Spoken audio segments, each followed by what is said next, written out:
아마샤 왕이 에돔을 한 번 이기고 그가 기고만장해졌습니다. 교만해졌습니다. 그래서 그가 승리했지만 마땅히 하나님께 영광을 돌려야 되는데 하나님께 영광 돌리지 않고 그가 물리쳐 이긴 에돔의 우상들을 가지고 와서 자기의 신으로 삼고 그 우상 앞에서 경배하고 분향을 드린 그런 폐역을 저질렀습니다. 그랬을 때 한 선지자가 나와서 그를 꾸짖습니다. 그랬더니 내가 맞아 죽으려느냐 그랬습니다. 그러니까 그 선지자가 하나님께서 왕을 멸하시기로 작정하였습니다. 이렇게 됐죠. 그의 마음이 굳어진 것을 보고 하나님이 그를 치시고 그를 멸망케 하시겠다. 그런 말씀을 받은 것입니다. 그 결과가 북이스라엘과의 전쟁에서 나타나죠. 그 말씀이 성취되죠. 12절 보니까 유다가 이스라엘 앞에서 패하여 각기 장막으로 도망한지라 이렇게 됐어요. 13절 함께 읽겠습니다.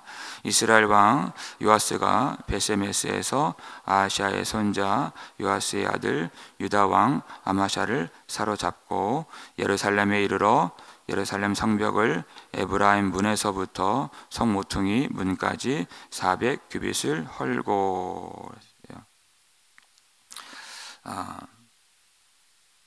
이스라엘 왕 요아스가 유다 왕 아마샤를 사로잡았다. 그냥 전쟁에서 진 정도가 아니라 아마샤 왕이 생포되었다. 이 전쟁 누가 시작했습니까? 아마샤가 싸움을 걸었습니다.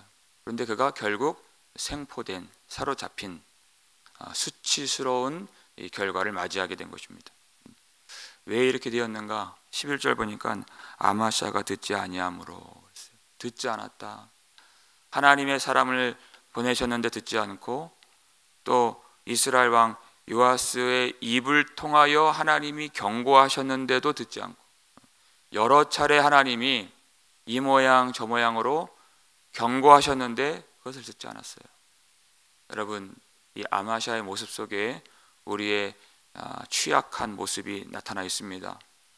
우리의 연약함이 뭐냐?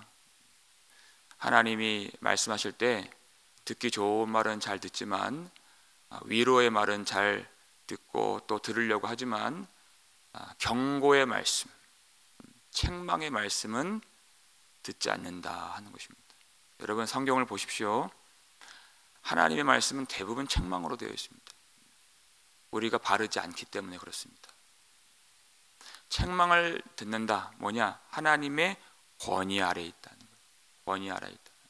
하나님의 권위 아래에 있는지 아니면 그 밖에 있는지 아는 것은 책망의 말씀을 들을 수 있는지 안 듣는지에 있습니다.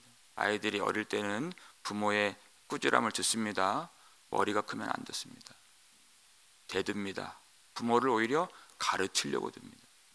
권위 아래에 있지 않는다는 것이.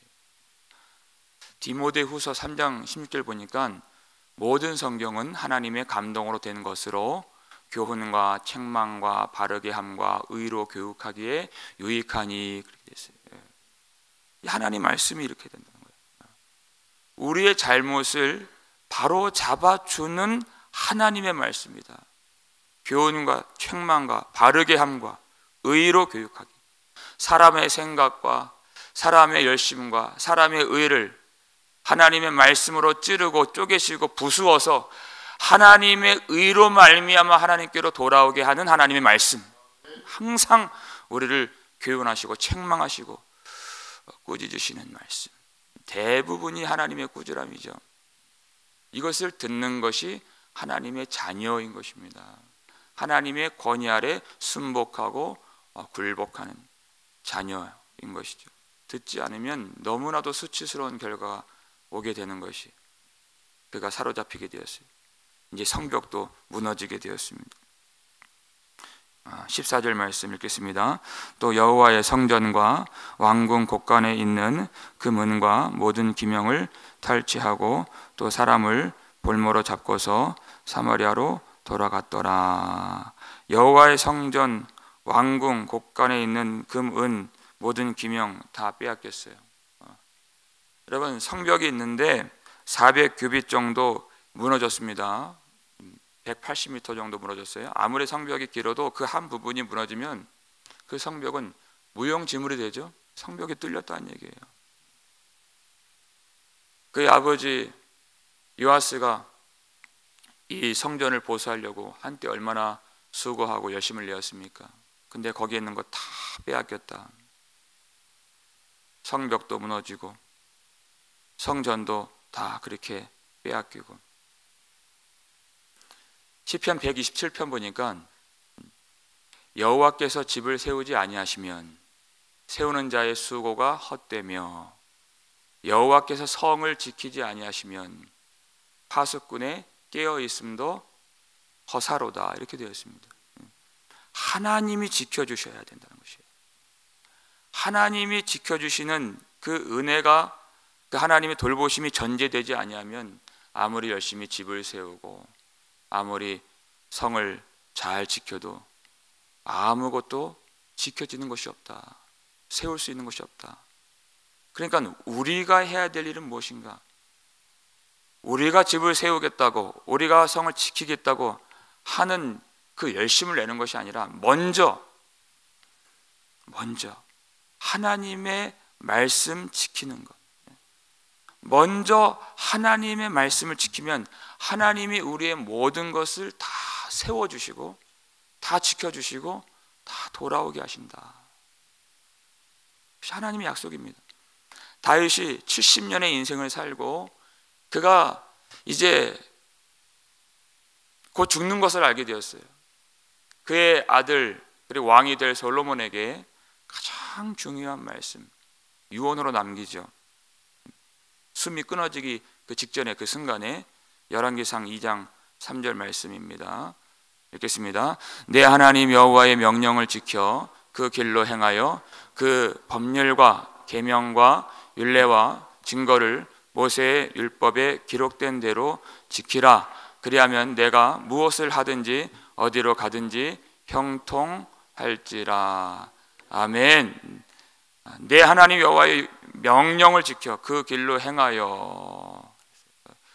이제 왕으로 세워지게 되는데 왕은 안보니, 민심이니, 외교니, 재정이니, 국방이니 이런 것 신경 쓰지 말고 오직 내 하나님의 명령을 지켜 그 길로 행하는 일에 온 마음을 다하고 온 힘을 다 기울이라. 그리하면 그 나머지는 하나님이 다 지켜주시리라. 이것이에요. 우리의 삶에도 적용되는 말씀인 것입니다. 여러분, 이 아마샤 이 왕 시대에 성벽이 무너지고 성전 이 모든 금, 은과 기명들이 다 탈취된 것, 이것이 BC 586년에 바벨론에 의해서 유다가 멸망하게 될 그 날의 예고편이 되는 것입니다. 무엇 때문에? 단 한 가지 이유예요. 순종하지 않았기 때문에, 듣지 않았기 때문입니다. 군사가 적어서 그렇게 된 것이 아닙니다. 외교를 잘못해서 그렇게 된 것이 아닙니다. 하나님의 말씀을 떠났기 때문에, 듣지 않았기 때문에 이와 같은 일이 일어나게 된 것입니다. 그러나 하나님이 아마샤에게 은혜를 베풀어 주십니다. 그럼 17절 말씀을 한번 읽겠습니다. 이스라엘 왕 여호아하스의 아들 요아스가 죽은 후에도 유다의 왕 요아스의 아들 아마샤가 15년간을 생존하였더라. 아멘. 그를 사로잡은 요아스보다도 더 오래 살고 15년간 생존하였더라. 하나님이 그의 생명을 보존해 주시고, 그리고 그가 전쟁 가운데 사로잡혔지만 그가 다시 평안히 돌아오도록 하나님이 그를 돌보아 주셨다. 은혜를 베풀어 주셨다. 하나님이 왜 은혜를 주시고 왜 생존케 하셨을까요? 왜 생명을 보존시켜 주셨을까? 하나님의 목적은 한 가지입니다. 하나님을 알고 하나님의 은혜를 알고 진정으로 회개하기를 원하셨기 때문에, 그 여호와가 하나님이신 줄 알도록 하시기 위해서 그렇게 하신 것이죠. 여러분, 히스기야 왕, 그의 아들 므낫세가 참 패역한 왕입니다. 그가 그렇게 극악무도한 왕인데, 그래서 하나님이 아수르 군대를 보내서 그가 쇠사슬에 결박되게 하시고 바벨론에 끌려가게 하셨어요. 그런데 그 패역한 왕이 그가 끌려갔을 때 하나님께 겸비하여 기도하기 시작합니다. 그 장면이 역대하 33장 12절 13절에 나와 있습니다. 읽겠습니다. 그가 환난을 당하여 그의 하나님 여호와께 간구하고 그의 조상들의 하나님 앞에 크게 겸손하여 기도하였으므로 하나님이 그의 기도를 받으시며 그의 간구를 들으시사 그가 예루살렘에 돌아와서 다시 왕위에 앉게 하심에 므낫세가 그제서야 여호와께서 하나님이신 줄 알았더라. 아멘. 이렇게 됐어요. 므낫세는 정말 악한 왕입니다. 그 유래를 찾아볼 수 없을 만큼의 악한 왕인데도 불구하고 그가 환난을 당했을 때 어떻게 했느냐? 하나님 앞에 크게 겸손하여 기도하였으므로, 하나님이 징계하시고 하나님이 환난을 보내셔서 하시는 일은 그의 마음을, 그 굳은 마음을 제하시고 겸손하게 하시는 것입니다. 기도하지 못했던 사람을 기도하게 하시는 것입니다. 그러니까 하나님이 얼른 그 기도를 들으시고 기도에 응답을 하신다는 것입니다. 이제까지 얼마나 악하게 살았는지 그거 따지지 아니하시고 그 악한 자의 기도까지 하나님이 받으신다. 겸손한 자를 불쌍히 여겨주시고 통회하는 자를 긍휼히 여겨주신 하나님. 그래서 그 자리로 돌아오게 하셨어요. 이것이 하나님이 우리의 생명을 보존시켜 주신 이유가 되는 것입니다. 왜 더 살게 하실까? 우리 다 죽잖아요. 언제 죽는 것을 모를 뿐이지 다 죽습니다. 근데 왜 오늘을 허락하시고 왜 생명을 보존시켜 주셨는가? 이것은 내가 잘해서 주신 것이 아닙니다, 여러분. 마땅히 살아야 해서 사는 것도 아닙니다. 왜 우리는 왜 이렇게 살아야 됩니까? 하나님의 목적이 있기 때문에 그런 것입니다. 우리를 만드신 분의 목적이에요. 우리의 목적, 나의 목적은 이 땅에서 돈 잘 벌고 잘 사는 것, 거기에 있는지 모르겠지만 그렇지 않습니다. 하나님의 목적은 그것과 전혀 상관이 없는 것이에요. 하나님을 아는 것입니다. 하나님께 돌아가는 것입니다. 하나님을 사랑하는 것입니다. 그것을 이루시려고 우리에게 생명을 주시고 우리의 연수를 더 연장시켜 주신 것입니다. 근데 아마샤가 그 하나님의 목적을 잘 깨닫지 못했습니다.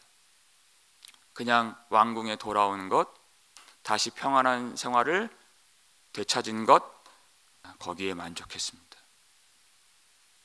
그랬더니 어떻게 됩니까? 19절 말씀 함께 읽겠습니다. 19절. 예루살렘에서 무리가 그를 반역한 고로 그가 라기스로 도망하였더니 반역한 무리가 사람을 라기스로 따라보내 그를 거기서 죽이게 하고, 이렇게 되어 있어요. 예. 반역자가 일어났다. 그의 아버지 요아스도 반역자들에 의해서, 그가 우상을 섬겼을 때 반역자들이 일어나서 반역자들에 의해서 죽임을 당했던 것과 같이 반역자들이 일어나서 그를 추격하게 하는데, 사람을 보내서 그를 쫓아가는데 그가 도망갔어요. 살려고 도망갔죠. 그런데 그를 끝까지 찾아냅니다, 그 사람들이. 그래서 거기서 그를 죽이게 하고 그랬어요. 끝까지 포기하지 않는 사냥개와 같이. 하나님이 그 사람들을 보내셨기 때문에 그래요. 그가 왜 반역자들에 의해서 죽임을 당했는지에 대한 해석이 역대하 25장 27절에 나옵니다. 왜 반역을 당했는가? 읽겠습니다. 아마샤가 돌아서서 여호와를 버린 후로부터 예루살렘에서 무리가 그를 반역하였으므로, 이것이 이유가 되는 것이에요. 다른 것이 아닙니다. 그가 사람들에게 잘 못했기 때문에, 정치를 못했기 때문에 그것이 아닙니다. 아마샤가 하나님께로부터 돌아섰어요. 여호와를 버린 후로부터. 여러분 기억하십시오. 여호와를 버렸기 때문에 반역자들이 그를 버리고 반역이 일어났다. 시작은 아마샤의 반역인 것입니다. 그가 하나님을 반역했기 때문에, 돌아섰기 때문에, 버렸기 때문에, 그래서 그도 사람들에게 버림을 당했다.